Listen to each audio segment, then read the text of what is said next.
ကိုဆန္ဒရှိတယ်လို့မစားရရင်ဆင်းရဲတာကိုသွားကျင်တယ်လို့မသွားရရင်ဆင်းရဲတာမြတ်စွာဘုရားရှင်ဆက်ဟောတယ်တဏှုတကောစရောင်ရဲလွယ်သူဖြစ်၏တဲ့ရောင်ရဲတယ်ဆိုတော့ယောဂလူကြီးမိမိရှိတယ်မိမိတတ်နိုင်တာမိမိမှာပြည့်စုံလောက်နဲ့ရှိတဲ့လောက်နဲ့ယောဂလူလက်ပတ်နိုင်အောင်နေနိုင်အောင်လုပ်တာဟုတ်ပြီလားယောဂလူအဲ့တော့ရောင်ရဲတယ်ဆိုတော့ကကိုလိုရှိတိုင်းမရဘူးကိုလိုချင်တိုင်းကိုဖြစ်ချင်တိုင်းဖြစ်လို့မရဘူးကိုအလိုတိုင်းမဖြစ်ပဲနဲ့ယောဂလူဖြစ်တဲ့ဖြစ်တတ်တာနဲ့ပဲအဲ့လိုမျိုးတင်းတိမ်နိုင်အစပြုံနေနိုင်တယ်စိတ်မပြတ်ဘူးအစားတောက်မှလည်းထုံလေးတူပဲယောဂလူရသလောက်နဲ့တင်းတိမ်နိုင်တယ်အဝတ်စားမှလည်းရသလောက်တင်းတိမ်နိုင်တယ်လုပ်ငန်းကိန်းမှလည်းရသလောက်နဲ့ယောဂလူဖြစ်အောင်လုပ်တယ်အဲ့ဒီလူကအဖို့မှရှိတာမရှိဘူးအကယ်၍မတင်းနိုင်ဘူးဆိုရင်အစွဲရှိတဲ့သူကဖြစ်တယ်မယောင်ရဲနိုင်သူဟာအစွဲရှိသူဖြစ်တယ်တဲ့ယောဂလူဟာဒါကြီးကမလုပ်တော့ဒါလောက်နဲ့ပဲရအောင်ဒါလောက်နဲ့ဆိုမရဘူးမလုပ်နိုင်ဘူးအဲ့ဒီလိုမျိုးလဲမယောင်နိုင်သောသူတို့ဟာအစွဲရှိသောသူတွေဖြစ်တယ်ဒီအစွဲရှိတဲ့အတွက်ကြောင့်တဲ့ထိုသူတို့ဟာစိုးရိမ်ခြင်းပူပန်ခြင်း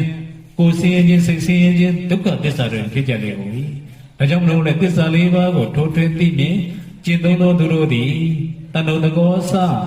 ရောင်ရဲလွယ်ခြင်းကိုစွမ်းဆောင်နိုင်သူဖြစ်လေလို့မြတ်စွာဘုရားရှင်သည်ကောင်းစွာဟောကြားတော်မူလေတော်တည်းသာဓုတကယ်လို့မယောင်ရဲနိုင်ရင်ယောဂီတို့ဆင်းရဲလားချမ်းသာလားစိတ်ကမတမရသက်တော့ကိုနေခြင်းတို့နေလို့မရရင်ဆင်းရဲတာကိုစားခြင်းတို့နော်ကိုဆန္ဒရှိတယ်မစားရရင်ဆင်းရဲတာ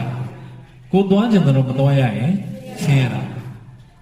ဟုတ်ပြီလားယောဂီတို့ကိုစိတ်လို့ကိုလို့မနေရရင်ဆင်းရဲတာဒါဟာအဲ့ဒီဆင်းရဲဟာအစွဲကြောင့်ဖြစ်တာမဟုတ်လားအဲ့ဒီအစွဲကဘာသစ္စာတော့အဲ့ဒါလိုကောင်းစွာသိမြင်ပြီးတော့မစွဲထိုက်ဘူးအဲ့ဒီအစွဲကြောင့်ဆင်းရဲကိုယ်တာဖြစ်စေတယ်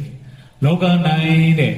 ကိုယ်အလိုတိုင်းဖြစ်တတ်သောသဘောတည်းမရှိဘူးလို့ယောဂီတို့ဝိပဿနာဉာဏ်နဲ့ဆင်ញင်တာဝိပဿနာဉာဏ်ကအရင်ဆင်ញင်တာလားသစ္စာအရင်သိတယ်သစ္စာကိုအရင်သိလိုက်တယ်သိပြီးတော့မှယောဂီတို့ဒီစွဲကိုမြင်ပြီးတယ်တကယ်နဲ့ဘာလို့လဲဆိုတော့ကိုလိုချင်တိုင်းလောကမှာမဖြစ်ဘူးကိုနေချင်တိုင်းကိုဆန္ဒအတိုင်းလောကမှာဖြစ်မှာမဟုတ်ဘူးဒီနေ့တစ်မျိုးဖြစ်နောက်တစ်မျိုးဖြစ်တာဟုတ်လားယောဂီတို့ကိုစိတ်တော်မှာယောဂီတို့မနေ့တစ်မျိုးဖြစ်ညနေတစ်မျိုးဖြစ်ပြန်တဘာသောသူတို့တွေလည်းအဲ့လိုပဲဖြစ်နေတာ